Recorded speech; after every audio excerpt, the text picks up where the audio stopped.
Bonjour à tous. Alors en physique, en chimie, on mesure des tas de choses, des distances, des masses, avec des valeurs qui peuvent être parfois très grandes, très petites, ça dépend. On n'a pas forcément besoin d'avoir la valeur exacte d'une mesure que l'on fait.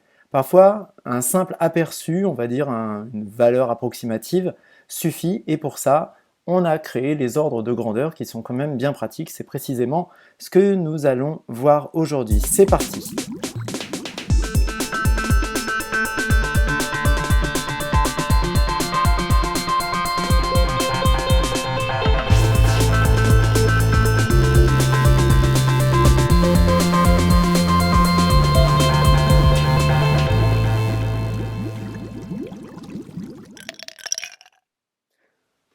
Alors faisons simple. Partons de votre lycée et baladons-nous jusqu'à chez vous. Donc si vous devez donner la distance entre votre lycée et chez vous, en général vous allez éviter de dire des choses comme j'habite à 1,750 km du lycée ou alors à 9,872 km du lycée. La plupart du temps vous allez prendre la distance à la louche et dire j'habite environ à 10 km. Même chose si vous, je sais pas, si vous voulez aller de Sydney à Darwin, par exemple. C'est joli l'Australie, hein, vous devriez voir ça, c'est magnifique. Vous allez traverser justement l'Australie comme ça, vous allez dire, bah, bon, je sais pas, la distance, ça doit faire, vous n'allez pas dire la distance exacte, je pense pas. Moi-même, enfin, je la connais pas. Et je dirais que ça fait à peu près, disons, 1000 km. Peut-être, hein, ça se trouve, je me trompe complètement. Bref, mais en tout cas, c'est de cet ordre-là. Même chose encore pour des distances encore plus grandes, pour aller de Paris à Pékin. Paris à Pékin, on se dit, allez, à la louche, ça doit faire certainement quelque chose du style 10 000 km par exemple. Alors imaginez si on a des distances encore plus grandes, par exemple si vous voulez aller de Paris, mais cette fois-ci jusqu'à Saturne, bah là vous allez certainement dire quelque chose du genre, oh là, ça fait des millions de kilomètres. Vous remarquez que dans tous les cas, en fait, vous ne parlez pas avec la valeur précise, parce que on s'en fiche, tout simplement. La plupart du temps, on s'en fiche de la valeur précise. Ce que l'on veut, c'est l'ordre de grandeur pour réussir à être compréhensible. Alors, petit rappel, je vais passer très rapidement là-dessus parce que je vous invite à aller voir la précédente vidéo qui concerne les conversions, l'écriture scientifique et tout ça. Mais rappelez-vous, l'écriture scientifique, c'est quelque chose, c'est une façon d'écrire les nombres sous la forme a, quelque chose, soit 10 puissance n, où a est compris entre 1 et 9, et n va être un entier positif ou négatif, évidemment non nul. Autrement dit, vous allez avoir ça qui pourra être une écriture scientifique d'une manière générale. Alors l'ordre de grandeur, ça s'inspire un peu de cette notation, c'est-à-dire qu'on va partir de l'écriture scientifique pour trouver l'ordre de grandeur, et on va se dire, bah voilà, je vais enlever mon a, quelque chose fois 10 puissance n, je vais ne garder que la puissance de 10. Si a est compris entre 1 et 4, c'est là la petite nuance. Et on va dire que bah, si le petit a, c'est-à-dire le chiffre qui est devant ma virgule, est cette fois-ci compris entre 5 et 9, inclus, bah là j'augmente ma puissance de 10. Alors faisons un exemple, et ensuite on va synthétiser tout ça pour le dire d'une manière plus simple. Un petit exemple ici, imaginons qu'on ait une distance de 250 mètres. Alors transformons ça en écriture scientifique, voilà ce que ça donne, 250 fois 10 puissance 2 mètres. Le chiffre qui est devant la virgule, c'est 2. 2 est bien compris entre 1 et 4, donc bah, je vais juste conserver la puissance de 10, et je vais garder 10 puissance 2 mètres. Alors, de manière cohérente, c'est vrai que 250, c'est plus proche de 100 que de 1000, ou que de 10, ou que autre chose avec des 10. Quoi.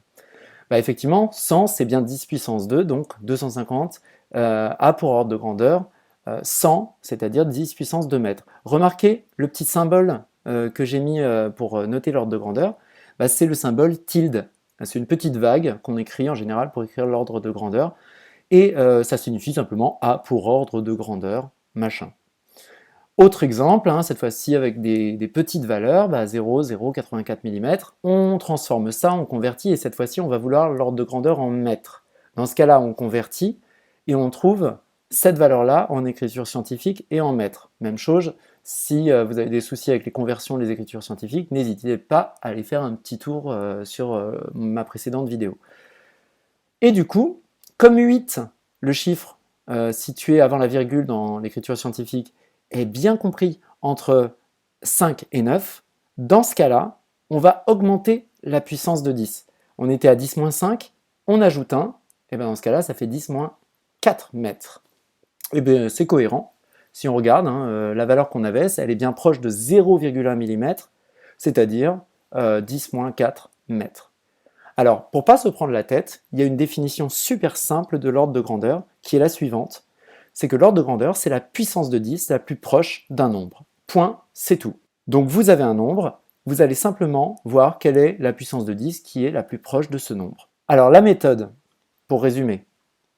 Premièrement, on écrit le nombre en écriture scientifique. Ça, c'est la première des choses à faire pour bien y arriver. Ensuite, vous le convertissez si parfois on vous demande un ordre de grandeur dans une unité différente. Ensuite, vous regardez le chiffre qui est devant la virgule en écriture scientifique. Vous distinguez s'il est compris entre 1 et 4 ou 5 et 9. Et dans ce cas-là, vous adaptez la puissance de 10 et c'est réglé. On essaie de s'entraîner. Quelques petits exemples pour voir si vous avez compris. Je vous donne une petite minute, il y a 6 exemples. Vous devriez avoir largement le temps de les faire. Bon courage, let's go!